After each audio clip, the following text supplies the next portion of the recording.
Hello guys, Marcel here from theScore eSports, of course reporting for you from the Gauntlet Live.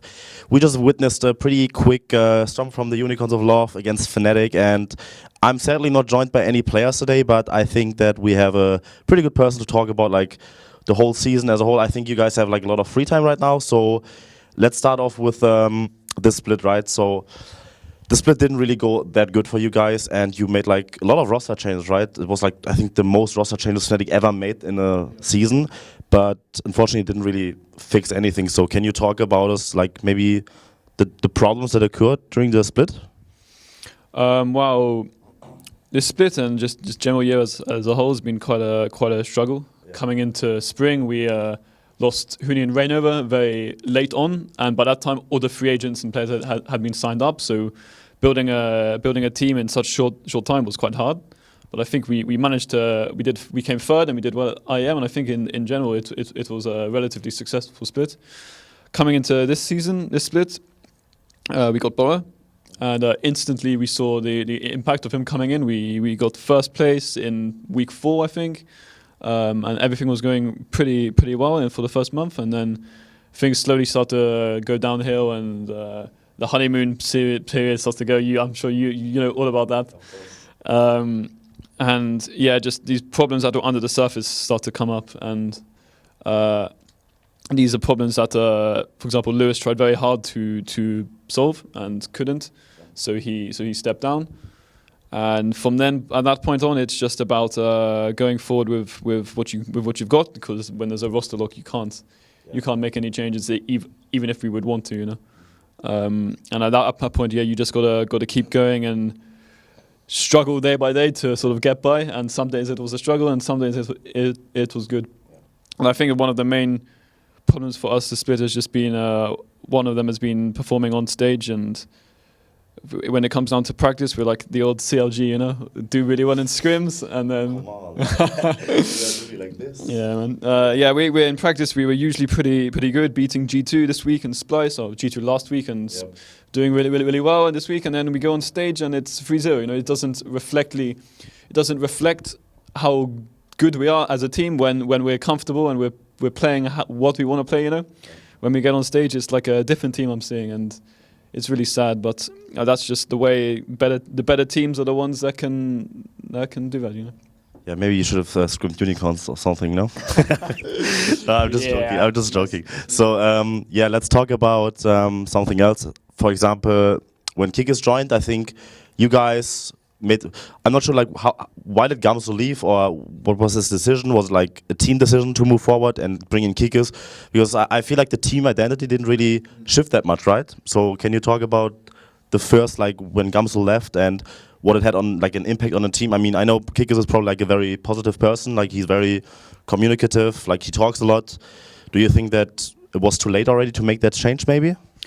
I think with Gamsu leaving, I can't really talk too much about it, but it wasn't a gameplay-related issue or anything like this. It was just more on the personal side. And yeah, with Kickers coming in, it was he really gave a new dimension to our team, one that we didn't have originally. And in the first few weeks of him coming in, we were doing very well. And then again, that's another honeymoon period, you know, like we had with Bo, and then the issues again, they come back up. And yeah, I think Kickers was not the problem, Mingli or whatever. But no, it was. Yeah, I don't know. There's not really much more to say about that. I think the problems existed before he joined. So. Yeah, let's talk about your players maybe. I mean, I'm not gonna be a bad person when I say that Feldkamp probably had like a pretty rough year. I mean, last year he was like really great. He had like one of the for his standards. For his first standards was like a really good mid laner. I mean, he solo killed Faker, the boy who killed Faker, right? The meme. He hates that meme, yeah. But yeah, he's like really good. And then I think like this year it wasn't really his year. But do you feel that maybe next year you guys gonna? I mean, you guys have like a lot of time right now. Finally, right? You are always busy playing IEM, Worlds.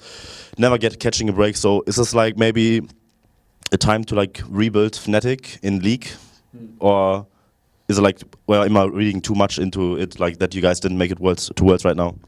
Well, I know Nico has a lot of ideas of what he wants to do in terms of structure and in terms of some ideas. We haven't thought much about it, but I mean, you have players. A lot of people become free agents, including our players. So who knows what's going to happen? Our team could be completely different, or it could be quite similar.